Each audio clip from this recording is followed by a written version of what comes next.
Hello and welcome to Star Citizen. This is my hangar. Yay, it's a nice hangar. If we crash here, it's because the game's in alpha and there's a lot of issues with glitches and so on and so forth. And Fraps has given me some issues as well. This is my starter ship. This came with the package I got when I bought my Radeon 280X video card, which ironically isn't beefy enough to run this game. Granted, this is the Crytek game engine, so it should be able to run it, but I need 16 gigs of RAM on my AMD computer and it only has 8. So whenever I try to do much of anything on that one, it just sort of OpenGL crashes on me, or whatever you want to call it. I would climb into the fighter, but if I do, I won't be able to get back out of it. It seems to be a bug in the moment. The current version won't let me out of the fighter. I can fly it in the Arena Commander flight sim. Unfortunately, you see how fast my mouse moves here? Now watch, if I slightly move my mouse, that would cause my fighter in the flight sim to spin controllably out of control. It is excruciatingly touchy in-game. So there won't be any flying of this. I've already crashed it a few times, so you've got a couple of dents in it. Anyways, Star Citizen was a group-funded game. They got $90 million to produce this game, which basically is a first-person MMORPG with flight sim. It means you can walk around your spaceship, literally walk around it, as well as on the larger ships, explore the interior of it. And then when you're not in your ship, you can walk around fully explorable environments. Granted, they're not open, open sandbox sort of environments. They are pretty much, cookie-cutter environments. You can go down to this corridor, but you can't open that door, so you have to go back down the corridor. So it is pretty limited. They're using, as I said, the Crytek game engine, which is a little dated, but it looks to be doing okay. I mean, there's serious performance issues, I'm sure, but with $90 million in a development team, which is very well funded, I assume they will probably iron out all of those as they go on. The game is currently in alpha. They just did a large update back in the first part of October 2015, and this weekend is a public beta or public test server access. And if you have a package in the game, you now have access to pretty much the entire game as it comes out, minus any modules that will cost extra funds to buy. And that's how the game will generate money. It'll sell you ships, and you'll have to buy ships to begin with. You have to buy a package. That's a ship and a package to get into the game, and that usually includes some in-game credits, some other little knickknacks, and some digital downloads, and a ship. And there are many ships to choose from. You can choose from a basic ship for like $20, add it to a package for around $45, so say $45 to get in, all the way up to $10,000 and more. Now the $10,000 packages come with a lot of ships. Many of the ships haven't even been made yet, so keep that in mind. If you have $10,000 and want to dump it on a game, well, really not really a game yet, it's a simulation, go for it. Be my guest. I mean, they've made $90 million. What's $10,000 more? Anyways, this ship here starts for around, well, this is a custom ship. You won't be able to get this in-game or anywhere else. You had to buy one of the Radeon cards to get this ship. Anyways, but this is a Mustang, and they come in many variants, and the best one for a starter is the Mustang Beta, from what I've been told. And it has a little bit of cargo space, and it's not real fast, but it's a good versatile dogfighter, cargo hauler, small cargo hauler, doesn't haul a lot. And you can get into it for around $45. For another $45 package, you can get a basic cargo hauler, which is sort of an ugly looking little ship, but the specs on it read out really well. It's really modular, it can be expanded, so I'd recommend, if you do anything, get both of them, because you can buy the ships separately. Buy one with a package and then pick up the other one separately. And then there are a couple of ships that are over $100 that are pretty good to get into early on. And my understanding is that as the game goes from alpha to beta, you will not be able to purchase ships anymore, especially when the game goes gold. The only ships you'll get are the ones you buy in-game.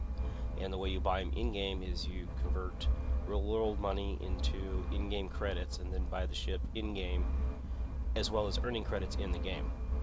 Here's the kicker, and this causes me a little bit of concern about this game. I can understand charging for modules, and most games do that. You know, combat modules, story modules, things like that cost money. So, you know, part of the pay to play part of the game. But when you buy a ship like this, say this ship costs $300, and they are, I'm not kidding you, their top of the line ship right now is about $375. It's Corsair or something. Anyways, I don't know what it is, but it's a really nice looking ship. There are many variants of it. Comes with a doom buggy and a small small fighter. It looks like something from Star Wars. Really small fighter. Anyways, that ship is $375 base, and I don't know if that is actually the package price or what, but that's just for one variant. But if this ship here, say I get it and I start flying around and it gets destroyed out in the verse out there, the universe, I'm out. I'm done. Game over. My ship is gone. And the only way to get my ship back is to buy what they call insurance. So you buy a ship, say $300, and you don't buy insurance with it. You might get some insurance when you buy the package, but that's about it. But you say you don't get any insurance at all, and you fly it out there, and some pirate, you know, captures it and kicks you out into space. Your ship's gone. If it gets destroyed out there, it's gone. You're screwed. You're out that money. You're out that investment. So the way this game is going to generate income is through two means. They have a newsletter subscription for about $20 a month. There's two packages. There's the $10 a month package and the $20 a month package. And with that, you get a Jump Point newsletter, which I hear, and from what I've seen, is a fairly nice package, digital download. It's a pretty big brochure type of thing. And you get some trinkets every month to put in your hangar, like a sign, a couple of drinks, a bar, things like that. In the $20 package is a little bit, you get a couple of little extras with it. And through selling insurance. Of course, you know, you can buy insurance in 1 month, 2 month, 1 year packages from what I've been told. I don't know if that's true. I haven't really found much information on it other than what's enlisted in the packages. Now, some packages sell lifetime insurance. In other words, whenever the ship gets blown up, you get a new ship, which I believe should be the case with any ship. If you lose it, you know, you should get it back. You know, of course, there should be like a fee for that. You know, like with most games, if your ship gets blown up, it costs you, you know, 30,000 credits to pay the deductible of the insurance or whatever. But not in this game. If you don't have insurance and it gets destroyed, it's gone, and you're out that real-world cash investment. So keep that in mind. And there's also some reports that the developers of this game, $90 million, a lot of money, and reports are that they've embezzled some funds and did some nefarious things with the money. Developers have absolutely categorically denied this, but there is mounting evidence that some dubious things did occur or are occurring that are raising some concerns and possibly might promote a federal investigation. Now, whether or not any of that's true, given it's Reddit and blogs and the internet, I don't know. But it does cause me concern about investing in this game any more than, you know, what I already have, i.e. buying a video card. Now, that being said, overall, game looks beautiful. Again, it's very scripted as to what you can and cannot do. I mean, you can go up these catwalks, you can walk around the catwalks, things like that. It's not an open sandbox universe as yet, but there's a map out, and although I have never been able to access it, I'm supposed to have access to it, but I can't figure out how to get access to it. It's a star map showing the universe as it's planned out to be, and it's pretty big. Kind of like EVE Online size, or so I've been told. I've never played EVE Online, so I have no idea what that means. But anyways, currently there are 3 or 4 modules available. The Arena Commander module, which you get access to by just buying a package, and it's basically a flight sim. Again, if I try to fly this and that flight sim package, it's gonna crash on. Well, it's not gonna crash. The ship will crash. I'll crash the ship into something because by just moving my mouse ever so slightly, I would put the ship into an uncontrollable spin and won't be able to recover from it. So mouse settings and so on and so forth between this mode and flight mode have to be somehow balanced for me. And I'm sure the Game Boy fans will be like, "Oh man, you gotta have multiple personality profiles, blah blah blah." And I'm like, no, $90 million, guys. $90 million. There shouldn't be an issue yet. There is. Anyways, and then there's a social module, which you access from going behind that door there and into an elevator. When I try to access it, the game literally freezes my system and crashes hard. So I have to do a reset of my system every time I try to access it. I've been able to get into it a couple of times, but not recently, not since this latest patch. It sort of crashes out hardcore. And all it is, it's like ArcCorp, and it's just a platform. You enter a room, you walk out the room, and it's just like a couple of little pathways that go around a big square that's kind of risen up above the ground, like in a, Sky City. And you can go into a couple of buildings and look around. There's no interaction, nothing else going on. It's just, like another area here to explore. And there's really not much to explore. It's kind of pathetic. And they did release a video showing some more in-depth gameplay, first-person shooter, flight sim stuff. Again, that was for a recent news release, and everybody got really stoked about it. And a lot of people found out about the game and rushed in to buy the game. And I decided, well, I'll go ahead and reinstall it myself. And I installed it here on my Intel system. It took me 2 days to download the game, plus the updates, plus the public test server stuff. And I'm supposed to be on the public test server right now, but I'm not. I can't, for some reason.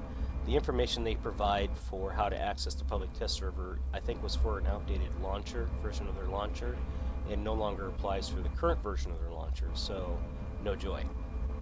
Which is a shame, because you're supposed to be able to, I guess, in the public test server, it's open sandbox. You're basically be able to fly out of the hangar and explore, and I can't do that. So I don't know how it is. I really don't know how it is, but it is what it is.